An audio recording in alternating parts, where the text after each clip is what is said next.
नमस्कार। आज हम एक बहुत ही जानी मानी किताब पर बात करने वाले हैं, रॉबर्ट कियोसाकी की रिच डैड पुअर डैड। जी बिल्कुल। 1997 में आई थी ये किताब और पर्सनल फिनेंस की दुनिया में तो उसने तहलका मचा दिया था। हाँ, और आज भी रेलेवेंट है। तो आज हम इसी किताब के जो मुख्य विचार हैं उनको थोड़ा खंगालेंगे, देखेंगे कि पैसे को लेकर ये क्या नजरिया देती है। बिल्कुल। और हमारे पास इसका एक विश्लेषण भी है, तो उस पर भी बात करेंगे। तो शुरू करते हैं। किताब का जो पूरा ढांचा है वो दो पिताओं की सोच के फर्क पर आधारित है। एक तरफ है उनके असली पिता, जिन्हें वो पुअर डैड कहते हैं। हाँ, जो पढ़े लिखे थे, सरकारी नौकरी में थे और जॉब सिक्योरिटी को बहुत महत्व देते थे। बिल्कुल। और दूसरी तरफ उनके दोस्त के पिता, रिच डैड, कम पढ़े लिखे पर एक सफल व्यवसायी। और उनका फलसफा बिल्कुल अलग था। वो कहते थे कि असली दौलत निवेश से, अपना व्यवसाय करने से और पैसे से पैसा बनाने से आती है। हाँ, मतलब पैसे के लिए काम मत करो, पैसे को अपने लिए काम पर लगाओ। यहीं से पहली और सबसे जरूरी सीख निकलती है ना? संपत्ति और देनदारियों वाली बात। जी, एसेट्स और लायबिलिटीज ये किताब का कोर कॉन्सेप्ट है। संपत्ति वो चीज जो आपकी जेब में पैसा डाले, जैसे कोई प्रॉपर्टी जिससे किराया आ रहा हो या स्टॉक्स जिनसे डिविडेंड मिले। और देनदारियां यानी लायबिलिटीज वो जो आपकी जेब से पैसा निकालें, जैसे कार का loan, personal loan, credit card का भारी बिल। किताब इसी पर जोर देती है कि अमीर लोग संपत्ति खरीदते हैं, जबकि गरीब और मिडिल क्लास लोग अक्सर देनदारियां ही खरीदते रह जाते हैं, उन्हें संपत्ति समझकर। हाँ, यहीं पे थोड़ी आलोचना भी आती है। क्या घर हमेशा लायबिलिटी है अगर आप उसमें रह रहे हैं या उसकी कीमत बढ़ रही है? किताब इसे थोड़ा ज्यादा सरल बना देती है शायद। वो मुख्य रूप से पैसिव इनकम बनाने वाली चीजों पर फोकस करती है। सही कहा। और इसी से जुड़ा है दूसरा बड़ा आइडिया, फाइनेंशियल एजुकेशन का। हाँ, वित्तीय शिक्षा।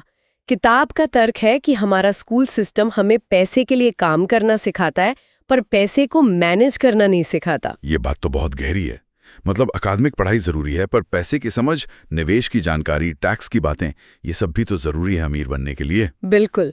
रिच डैड इसी practical, street smart financial wisdom के प्रतीक हैं और ये आज भी एक बहस का मुद्दा है कि स्कूलों में ये सिखाया जाना चाहिए या नहीं। और अगर ये समझ ना हो तो लोग फंस जाते हैं चूहा दौड़ में, रैट रेस। उफ, हाँ, ये अंधीन चक्कर। ज्यादा कमाओ, ज्यादा खर्चे करो और फिर ज्यादा कमाने के लिए और ज्यादा मेहनत करो। और कभी उस जाल से निकल ही नहीं पाते, असली संपत्ति बना ही नहीं पाते। बिल्कुल।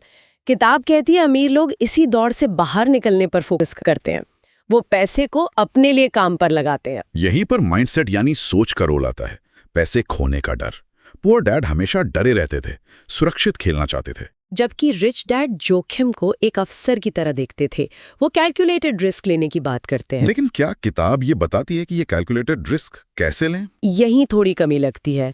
किताब मानसिकता बदलने पर, डर पर काबू पाने पर बहुत जोर देती है, पर कोई ठोस स्टेप बाय स्टेप गाइड कम ही मिलती है।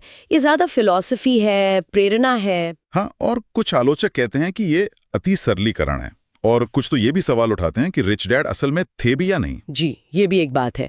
और बिना पूरी जानकारी के सिर्फ माइंडसेट के दम पर बड़े जोखिम लेना खतरनाक भी हो सकता है। बिल्कुल।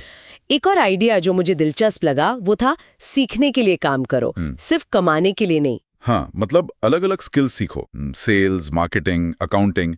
इससे आपको पूरा बिजनेस समझ आता है, पैसा कैसे काम करता है ये पता चलता है। सिर्फ अपनी तनख्वाह पर फोकस करने की बजाय ये सीखना ज्यादा जरूरी है, खासकर अगर आप उद्यमी बनना चाहते हो। बिल्कुल, ये स्किल्स ही आगे चलकर आपको संपत्ति बनाने में मदद करती हैं।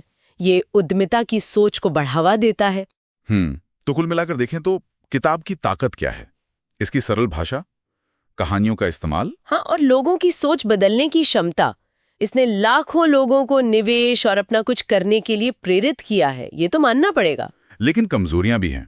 ठोस प्लान की कमी, चीजों का अति सरलीकरण, और जैसा हमने कहा, रिस्क लेने की सलाह बिना पर्याप्त गाइडेंस के। जी, तो ये कोई जादू की छड़ी नहीं है, रातों रात अमीर बनने का फॉर्मूला नहीं है इसमें। तो निचोड़ क्या है? क्या लेना चाहिए इस किताब से? मेरे ख्याल से इसका सबसे बड़ा योगदान है पैसे के प्रति नजरिया बदलना। वित्तीय रूप से साक्षर बने, संपत्ति बनाने पर ध्यान दें, डर को समझे और मैनेज करें। और सिर्फ एक कर्मचारी की तरह नहीं, बल्कि एक निवेशक, एक उद्यमी की तरह सोचें। हाँ, ये इसके मूल संदेश हैं। इसे पढ़ें, सोचें, पर अपनी समझ और रिसर्च जरूर इस्तेमाल करें। आंख बंद करके फॉलो ना करें। बिल्कुल। ये सोचने पर मजबूर करती है कि हम पैसे के बारे में कैसे और क्यों सोचते हैं, और जाते जाते एक सवाल शायद हम श्रोताओं के लिए छोड़ सकते हैं। क्या वित्तीय स्वतंत्रता के लिए सिर्फ मानसिकता बदलना ही काफी है, जैसा किताब कहती है? या फिर मानसिकता के साथ साथ ठोस ज्ञान, सावधानी से बनाई योजना और अनुशासन शायद ज्यादा जरूरी हैं? बहुत अच्छा सवाल। शायद असली जवाब इन दोनों के सही संतुलन में ही है।